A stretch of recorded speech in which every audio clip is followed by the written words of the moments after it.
नमस्कार दोस्तों, स्वागत है आपका हमारे चैनल नीलकंठ ज्ञान में। प्रिय भक्तों, आज सावन माह का दूसरा सोमवार है। आज के दिन भगवान शिव को यह मंत्र जो आज हम आपको सुनाने जा रहे हैं वह सबसे ज्यादा प्रचलित माना जाता है। सावन में रोजाना इस मंत्र का जप करने से आपके घर में धन में वृद्धि होती है। सावन में रोजाना 108 बार इस मंत्र का जप करने से आपको रुके हुए धन की प्राप्ति होती है। आपको धन की प्राप्ति के साथ ही साथ आपके पुत्र को शत्रुओं पर विजय प्राप्त करने में भी यह मंत्र सफलता दिलाता है। सावन के महीने में रोजाना शिव तांडव स्तोत्र का पाठ करने से आपको लाभ होता है और भगवान शिव आपकी और आपके पुत्र की सभी मनोकामनाएं पूर्ण करते हैं। मान्यता है कि शिव तांडव स्तोत्र का पाठ करने से आपको करियर में विशेष लाभ होता है और आपके पुत्र को विशेष उपलब्धियां हासिल होती हैं।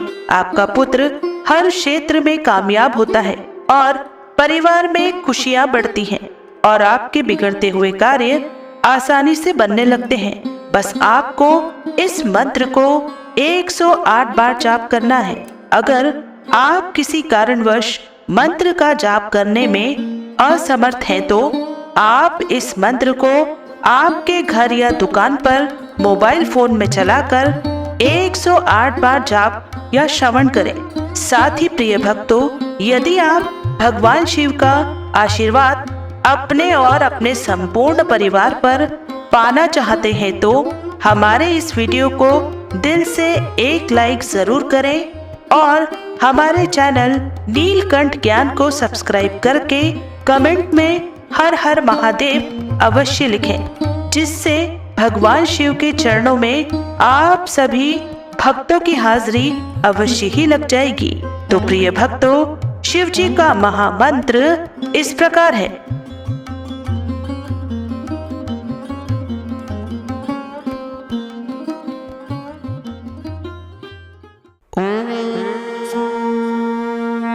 तत्पुरुषाय विद्महे स्थाणवे धीमहि तन्नो रुद्रः प्रचोदयात्। ॐ तत्पुरुषाय विद्महे स्थाणवे धीमहि तन्नो रुद्रः प्रचोदयात्। तत्पुरुषाय विद्महे स्थाणवे धीमहि तन्नो रुद्रः प्रचोदयात्। तत्पुरुषाय विद्महे स्थाणवे धीमहि तन्नो रुद्रः प्रचोदयात्।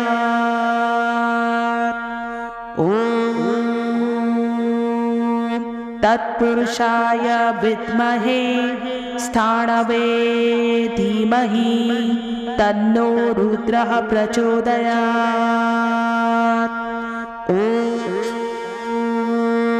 तत्पुरुषाय विद्महे स्थाणवे धीमहि तन्नो रुद्रः प्रचोदयात्।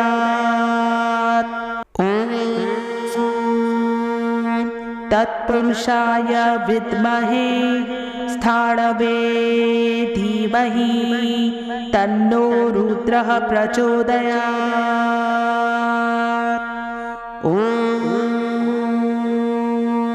तत्पुरुषाय विद्महे स्थाणवे धीमहि तन्नो रुद्रः प्रचोदयात्।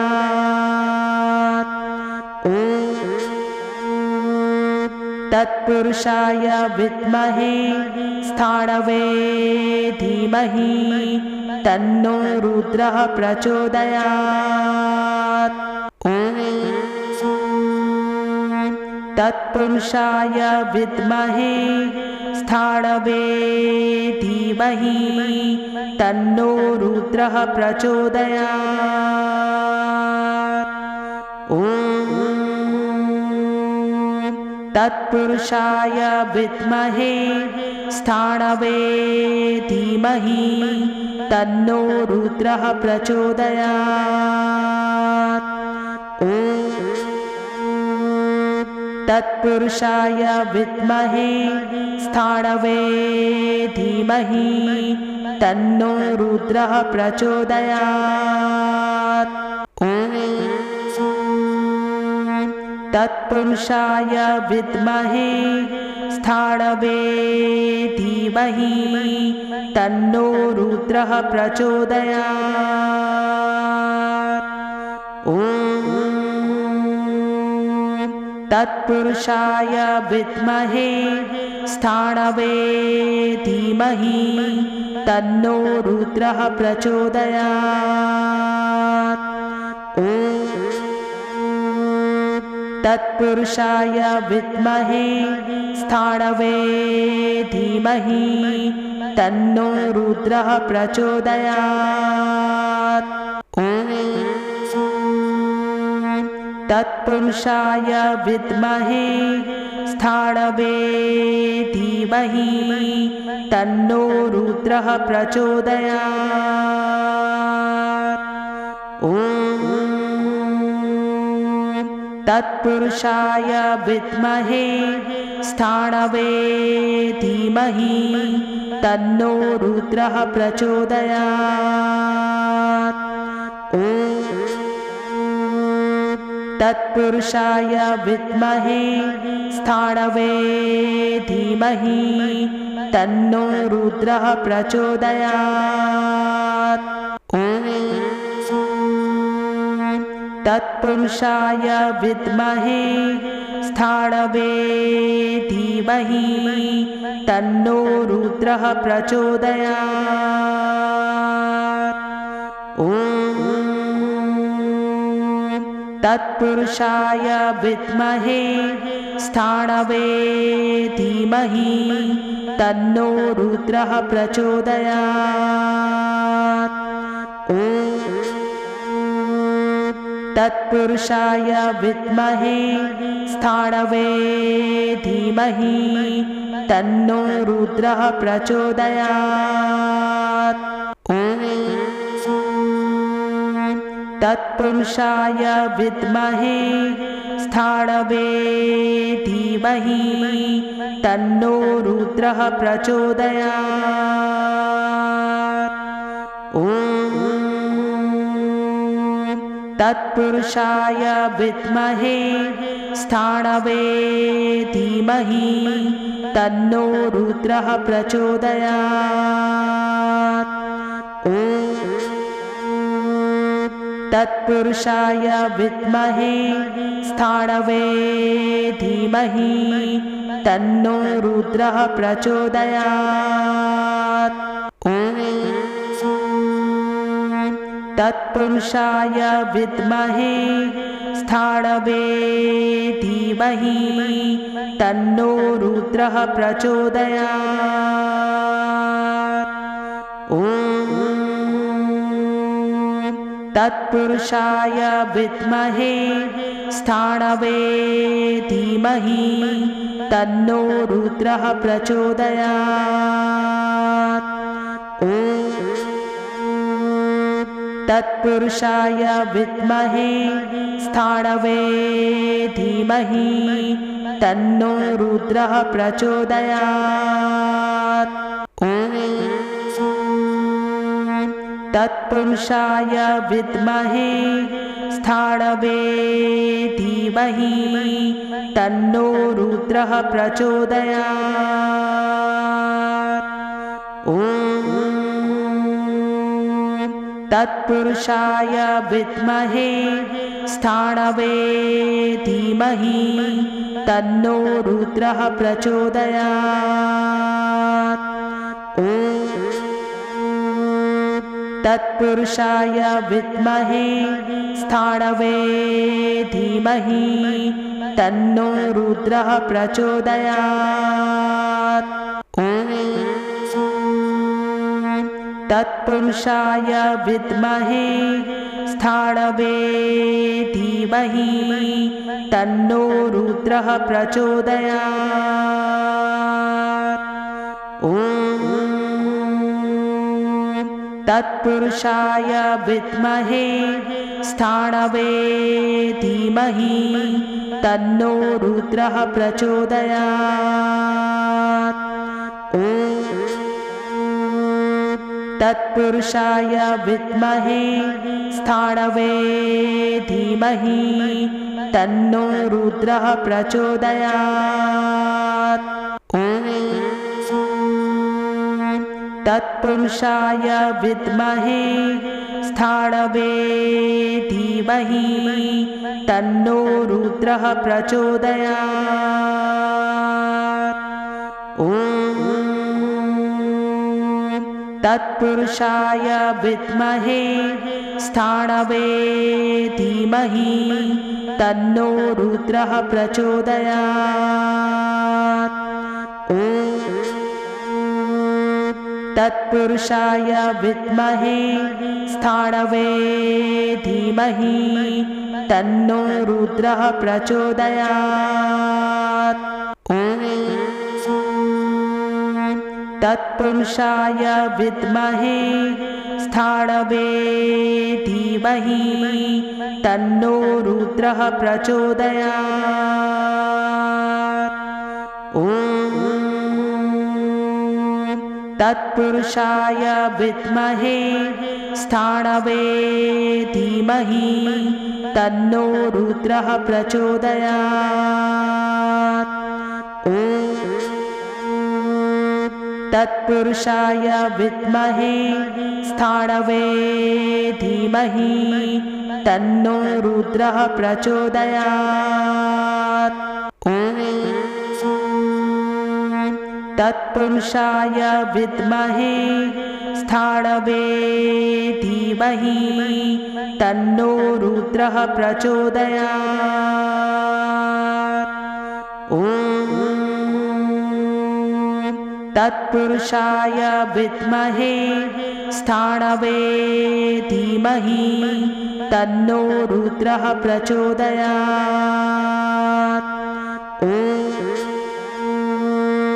तत्पुरुषाय विद्महे स्थाणवे धीमहि तन्नो रुद्रः प्रचोदयात्। ॐ तत्पुरुषाय विद्महे स्थाणवे धीमहि तन्नो रुद्रः प्रचोदयात्। ॐ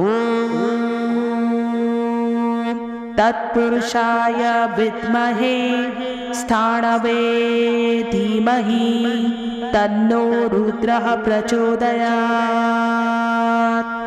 ॐ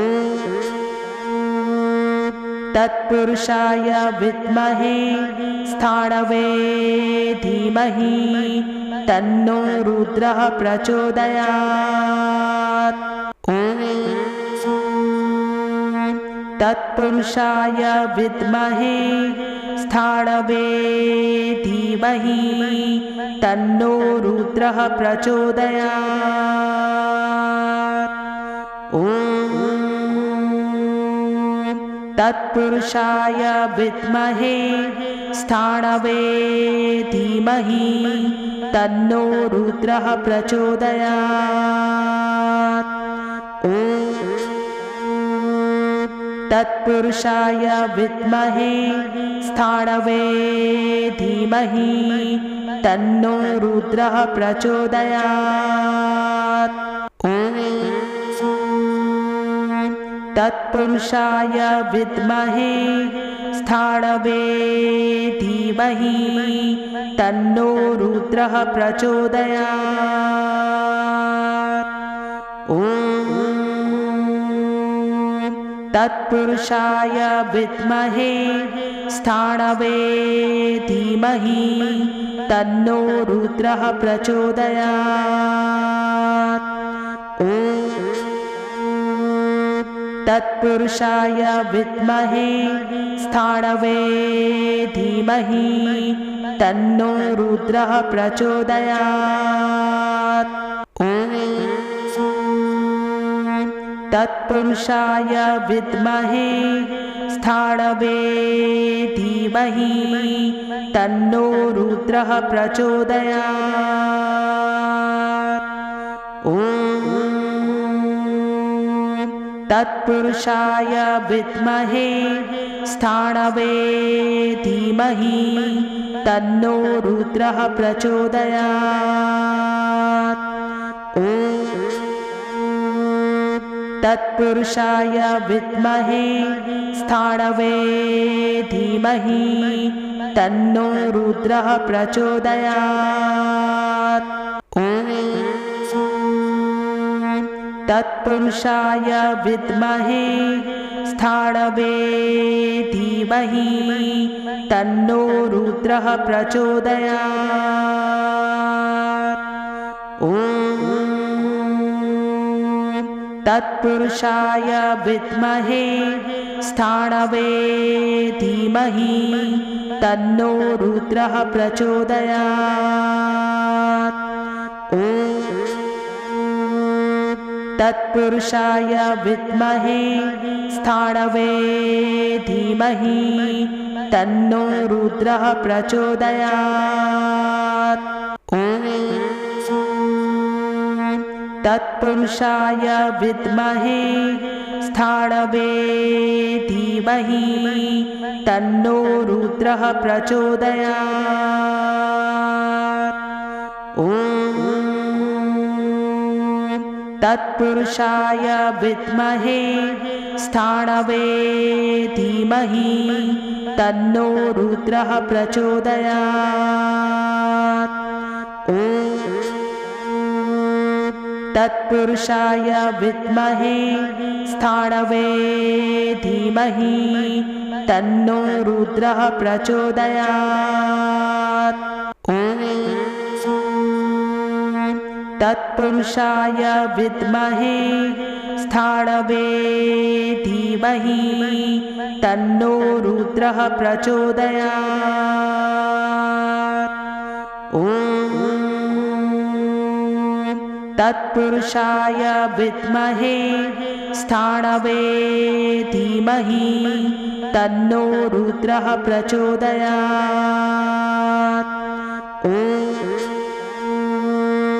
तत्पुरुषाय विद्महे स्थाणवे धीमहि तन्नो रुद्रः प्रचोदयात्। ॐ तत्पुरुषाय विद्महे स्थाणवे धीमहि तन्नो रुद्रः प्रचोदयात्। ॐ तत्पुरुषाय विद्महे स्थाणवे धीमहि तन्नो रुद्रः प्रचोदयात्। ॐ तत्पुरुषाय विद्महे स्थाणवे धीमहि तन्नो रुद्रः प्रचोदयात्। ॐ तत्पुरुषाय विद्महे स्थाणवे धीमहि तन्नो रुद्रः प्रचोदयात्। ॐ तत्पुरुषाय विद्महे स्थाणवे धीमहि तन्नो रुद्रः प्रचोदयात्। ॐ तत्पुरुषाय विद्महे स्थाणवे धीमहि तन्नो रुद्रः प्रचोदयात्। ॐ तत्पुरुषाय विद्महे स्थाणवे धीमहि तन्नो रुद्रः प्रचोदयात्। ॐ तत्पुरुषाय विद्महे स्थाणवे धीमहि तन्नो रुद्रः प्रचोदयात्। ॐ तत्पुरुषाय विद्महे स्थाणवे धीमहि तन्नो रुद्रः प्रचोदयात्।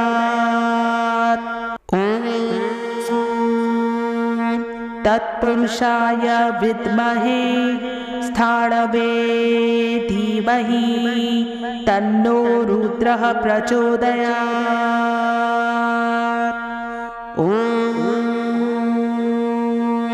तत्पुरुषाय विद्महे स्थाणवे धीमहि तन्नो रुद्रः प्रचोदयात्।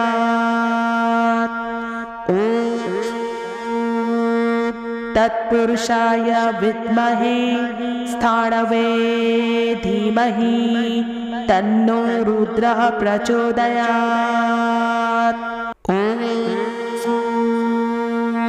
तत्पुरुषाय विद्महे स्थाणवे धीमहि तन्नो रुद्रः प्रचोदयात्।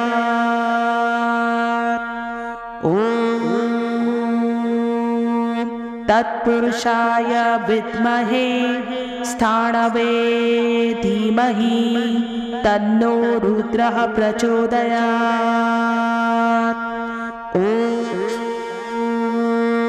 तत्पुरुषाय विद्महे स्थाणवे धीमहि तन्नो रुद्रः प्रचोदयात्। तत्पुरुषाय विद्महे स्थाणवे धीमहि तन्नो रुद्रः प्रचोदयात्।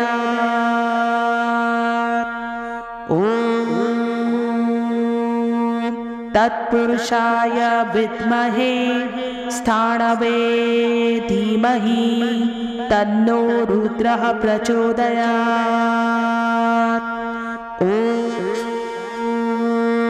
तत्पुरुषाय विद्महे स्थाणवे धीमहि तन्नो रुद्रः प्रचोदयात्।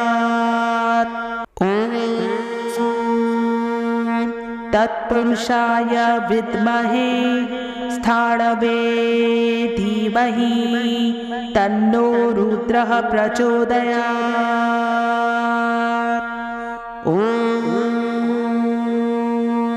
तत्पुरुषाय विद्महे स्थाणवे धीमहि तन्नो रुद्रः प्रचोदयात्।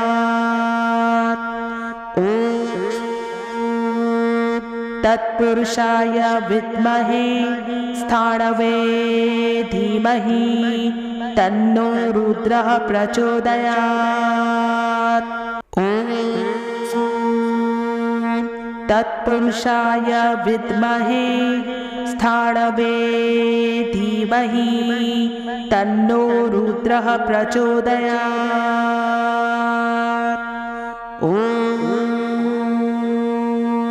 तत्पुरुषाय विद्महे स्थाणवे धीमहि तन्नो रुद्रः प्रचोदयात्।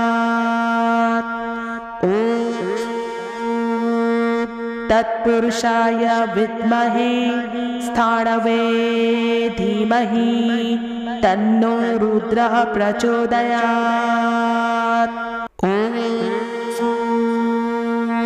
तत्पुरुषाय विद्महे स्थाणवे धीमहि तन्नो रुद्रः प्रचोदयात्।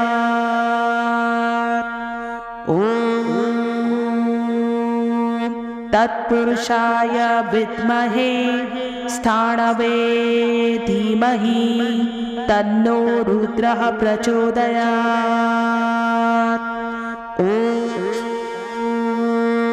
तत्पुरुषाय विद्महे स्थाणवे धीमहि तन्नो रुद्रः प्रचोदयात्।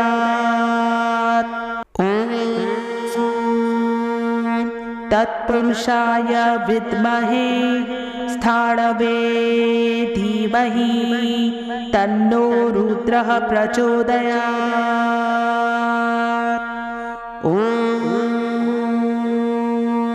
तत्पुरुषाय विद्महे स्थाणवे धीमहि तन्नो रुद्रः प्रचोदयात्। ॐ तत्पुरुषाय विद्महे स्थाणवे धीमहि तन्नो रुद्रः प्रचोदयात्। ॐ तत्पुरुषाय विद्महे स्थाणवे धीमहि तन्नो रुद्रः प्रचोदयात्। ॐ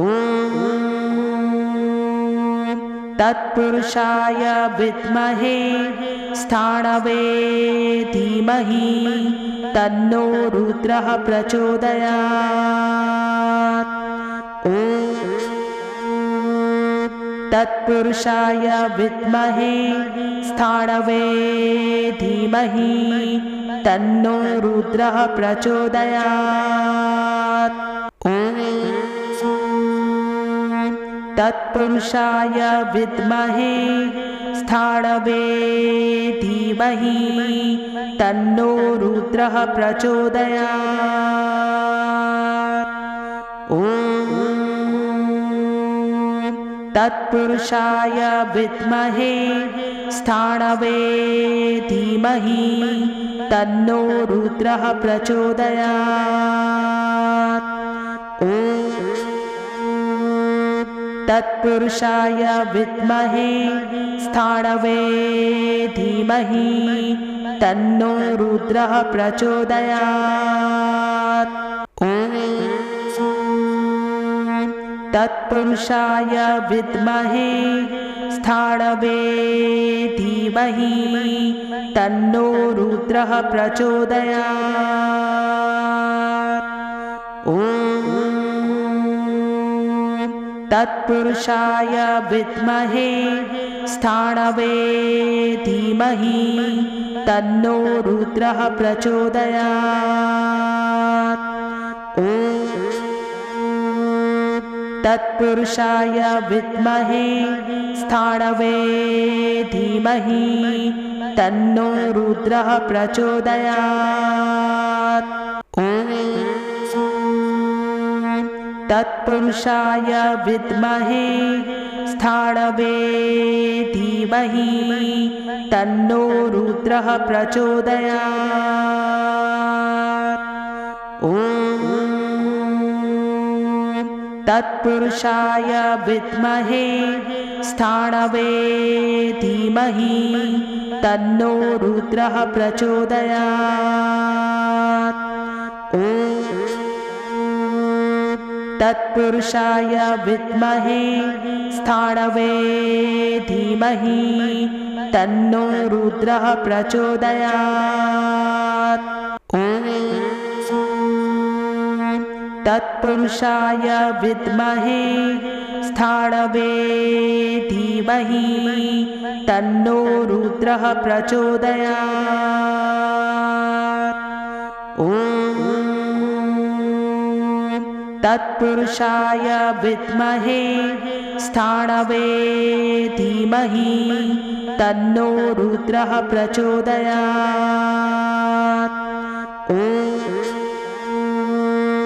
तत्पुरुषाय विद्महे स्थाणवे धीमहि तन्नो रुद्रः प्रचोदयात्। ॐ तत्पुरुषाय विद्महे स्थाणवे धीमहि तन्नो रुद्रः प्रचोदयात्। ॐ तत्पुरुषाय विद्महे स्थाणवे धीमहि तन्नो रुद्रः प्रचोदयात्। ॐ तत्पुरुषाय विद्महे स्थाणवे धीमहि तन्नो रुद्रः प्रचोदयात्। ॐ तत्पुरुषाय विद्महे स्थाणवे धीमहि तन्नो रुद्रः प्रचोदयात्। ॐ तत्पुरुषाय विद्महे स्थाणवे धीमहि तन्नो रुद्रः प्रचोदयात्। ॐ तत्पुरुषाय विद्महे स्थाणवे धीमहि तन्नो रुद्रः प्रचोदयात्। ॐ तत्पुरुषाय विद्महे स्थाणवे धीमहि तन्नो रुद्रः प्रचोदयात्। ॐ तत्पुरुषाय विद्महे स्थाणवे धीमहि तन्नो रुद्रः प्रचोदयात्। ॐ तत्पुरुषाय विद्महे स्थाणवे धीमहि तन्नो रुद्रः प्रचोदयात्। ॐ तत्पुरुषाय विद्महे स्थाणवे धीमहि तन्नो रुद्रः प्रचोदयात्। ॐ तत्पुरुषाय विद्महे स्थाणवे धीमहि तन्नो रुद्रः प्रचोदयात्। ॐ तत्पुरुषाय विद्महे स्थाणवे धीमहि तन्नो रुद्रः प्रचोदयात्। ॐ तत्पुरुषाय विद्महे स्थाणवे धीमहि तन्नो रुद्रः प्रचोदयात्। ॐ तत्पुरुषाय विद्महे स्थाणवे धीमहि तन्नो रुद्रः प्रचोदयात्। ॐ तत्पुरुषाय विद्महे स्थाणवे धीमहि तन्नो रुद्रः प्रचोदयात्।